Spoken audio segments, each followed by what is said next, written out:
Right down. Right open. Yeah. It's nice. Yeah, it's until the nerves in the end.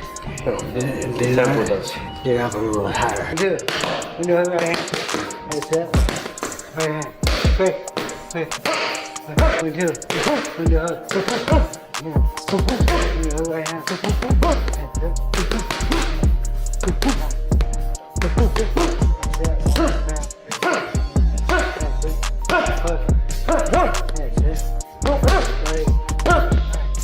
The atmosphere inside Teofimo Lopez's camp isn't loud, it's focused. Every punch, every drill, every second is calculated. This isn't a fighter warming up for a tune-up bout. This is a former unified champion preparing for a technician who punishes mistakes. So Lopez knows exactly what Shakur Stevenson brings to the table. Elite defense, ring IQ off the charts, and a skill set that's frustrated every opponent he's faced. So the game plan here isn't about power alone. It's about timing, pressure, and breaking down walls one round at a time.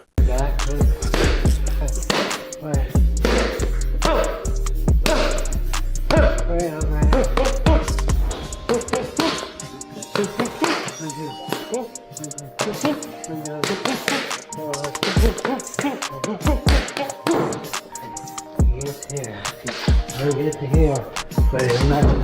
Don't need another step. Step, yeah. Sure. That's him. Make him his back here to the wall. Yeah.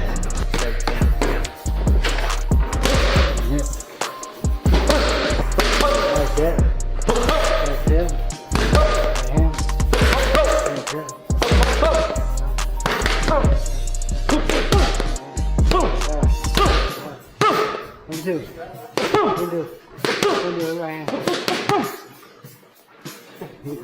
What jumps out immediately is the sharpness in these sessions. Explosive pad work with rhythm changes, heavy footwork drills focused on cutting angles, not chasing them.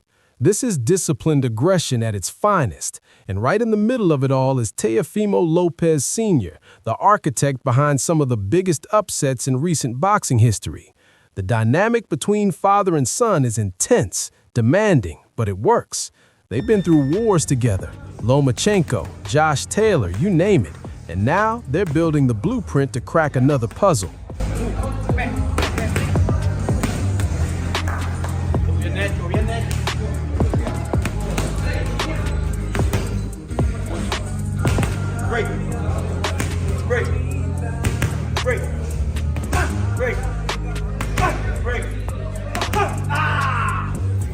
You can hear it in the drills. Be patient. Set the trap. Don't force it. Lopez Sr. isn't training his son to brawl. He's teaching him how to think 2 steps ahead. Against a mover like Shakur, you don't win by chasing. You win by making him walk into your shots. Strength and conditioning remains brutal. Short, explosive sprints, heavy core work, keeping that snap in his punches deep into the championship rounds. What's clear is, Teofimo isn't training for a knockout. He's training to impose his will, round after round, until Shakur has nowhere left to run.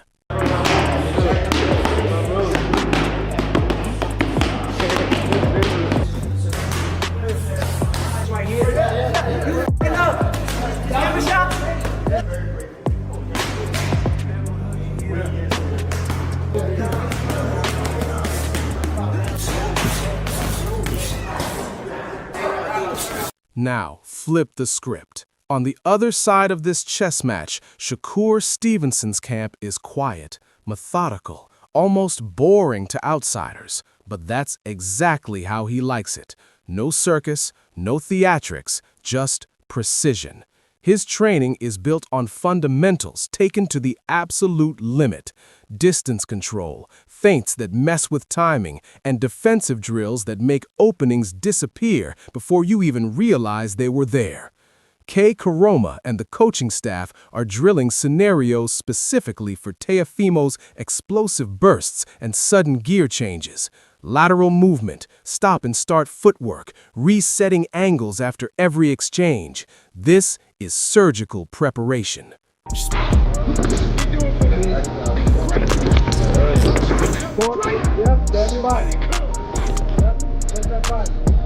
July 12th, demolishment.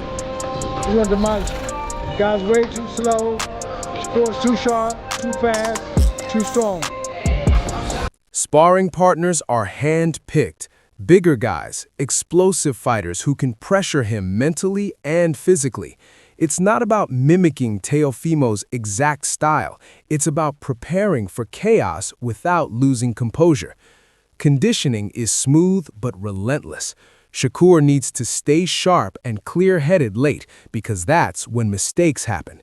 And there's no trash talk coming from this camp, just quiet confidence.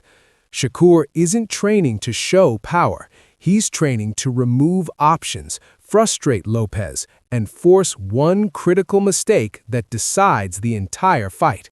So far, it came going great. We about a month away from fight day.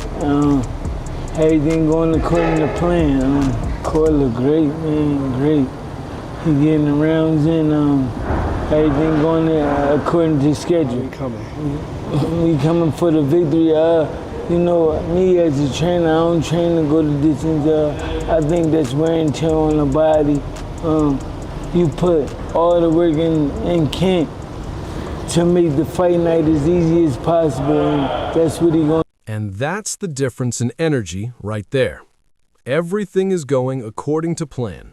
No drama, no surprises, just execution. But then, you switch over to Teofimo Lopez, and you immediately feel a different kind of confidence. Not loud for the sake of it, but that calm, unshakable belief that makes you uncomfortable if you're standing across from him. He's not debating resumes or arguing about odds. He's talking like a man who knows this moment was always coming, and now that it's here, he's ready to prove everyone wrong again. And when I say grand fashion, I mean going for the knockout. Well, I think that the whole thing is the Bible of boxing really is that if you look for the knockout, you won't get it. You know, I think really it's just all about setting the good pace early in the beginning rounds and then going from there, setting that tone. I think that I don't see him going those 12 rounds. This is his first time moving up to 140.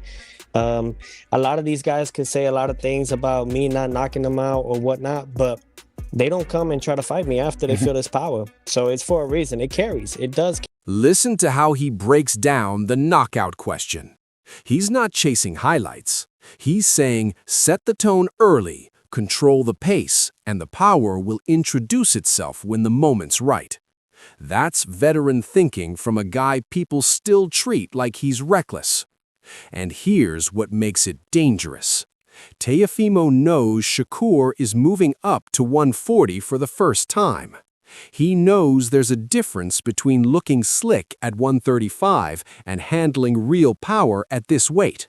That confidence isn't fake. It's rooted in experience. And for a fighter who thrives as the underdog, this setup is perfect.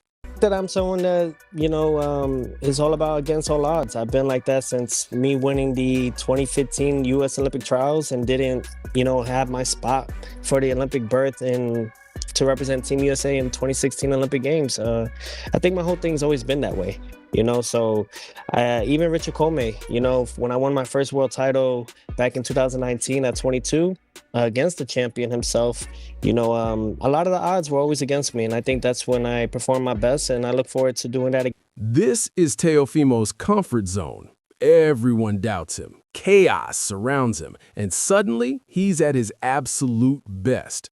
From the Olympic trials snub to shocking Lomachenko at 22, his entire career has been built on proving people wrong.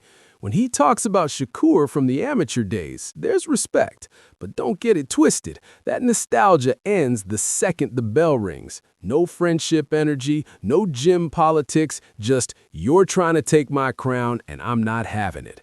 This is Teofimo in his natural habitat, doubted, motivated, and fully convinced that belief plus explosiveness can break any structure. When it comes to it, competition is competition, man. This is competition and currency, you know, and you can't be friends in this game. I don't see it. I think that's what makes them soft. It's what makes our era a little bit fragile. So I think the guys like myself that still carry that with the heart of a champion and holding the Ring Magazine world title, I think that maybe we have a different form of looking at it and make boxing great again. And just like that, the tone shifts. This is competition and currency. You can't be friends in this game. Teofimo isn't here to make buddies. He's here to remind everyone what championship mentality looks like. And when the press conference rolls around, you already know this isn't staying respectful for long. Two undefeated fighters, both absolutely convinced they're levels above the other. Lopez Sr. starts firing shots about cracking codes. Shakur smiles back like, "You've never seen this version of me." And suddenly, this isn't just promotion, this is real tension. Both sides genuinely believe the other hasn't faced pressure like this before. You've had to come up with some good game plans over the years to beat some great fighters, Lomachenko, Taylor, among them. How difficult is this man, Shakur Stevenson, to prepare for? Well, I see their weakness. That's what I do. You know, we broke the code with with Loma that nobody had ever done. You know, we didn't let him get comfortable in there. You saw that. You know, with like 8 rounds, he didn't know what to do. I did the same thing with Josh Taylor, and we're gonna do the same thing with Shakur. All right. This is where it gets fun. Teofimo Sr. brings up Lomachenko and Josh Taylor, reminding everyone they've broken elite fighters before. Shakur fires back that the weakness isn't physical, it's mental, and he's about to expose it. Half of this feels like a chess match. The other half feels like two guys arguing over who invented confidence. The father-son dynamic adds another layer, because when Teofimo Sr. jumps in, it's protection mode mixed with experience. Meanwhile, Shakur stays laser-focused. This is between him and Teofimo, not the corner. And through all the noise, one thing is clear. Both men are convinced the other one is about to have a very bad night. Listen to Teofimo Sr., any reaction to what he just said? I'm not none of them fighters. I think that he did some great things against them guys. I seen a lot of weaknesses in his game too, and something that he said earlier, he said, Teo never lost to Southpaw. Well, I never lost to Orthodox. So it ain't no different, but The difference is you never fought no elite fighter. Okay, I don't think y'all did either. Oh, so you gotta show it, baby. Strip away the theatrics, and here's the real story. This fight is going to be decided by who breaks their own habit first, not who looks better on paper. If Shakur stays patient, disciplined, and perfectly technical, he can box his way into control and make Teofimo second-guess his timing. But here's the danger. Teofimo doesn't need control, he needs moments, and moments are where structure cracks. I don't see this turning into a highlight reel early on. I also don't see it staying pretty all night. You'll get rounds where Shakur makes it look effortless, followed by sudden bursts where Teofimo reminds you that one wrong reset costs everything. The key is pace. If Teofimo successfully forces Shakur to work harder than he wants to, especially in the middle rounds, the fight shifts fast. Shakur's IQ is elite, but Teofimo's explosiveness isn't theoretical. It shows up whether you invite it or not. My prediction, this isn't a blowout, and it's not boring. I'm leaning Teofimo late, not because he outboxes Shakur, but because pressure plus belief plus timing creates chaos that pure control can't always contain. Don't be surprised if half the audience thinks the other guy won, because this feels like the kind of fight where inches, not knockdowns, decide the verdict. I don't think y'all did either. I ain't It's see. not on my son. I ain't see Lomachenko throw no punches. You for never 6 been on a big rounds. stage like this. I didn't see Lomachenko throw punches for You 6 never been rounds. on a big stage like I this. didn't see Lomachenko throw punches 'Cause we for 6 froze him. rounds. Okay, you gonna see. We gonna freeze you too. You better not throw the towel in. Come on, man. You out of your mind. Okay. Shit. My son fought without no see. air. My son fought without no air against Cambosos. You can't fight for got your balls. son. You can't fight You for gonna your tell son. me, man? Come on. You can't fight for your son. I bet you're gonna quit. Yeah, okay, you gonna see. All right? So when you zoom out and look at everything, this isn't just a fight about styles. It's about identity. One man believes structure and control will solve everything.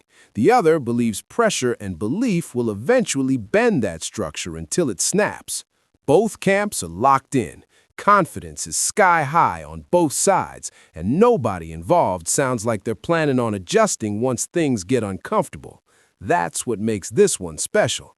It's not manufactured hype, it's conviction colliding in real time. And those are the fights that age the best, whether the scorecards agree or not. Now, I want to hear from you. How do you see this playing out? Is it Shakur putting on a technical clinic, or is Teofimo dragging him into deep water late and making him crack? Drop your thoughts in the comments and let's really debate it. And yo, don't forget to like, share, and subscribe to Boxing Headquarters. We'll see you in the next one.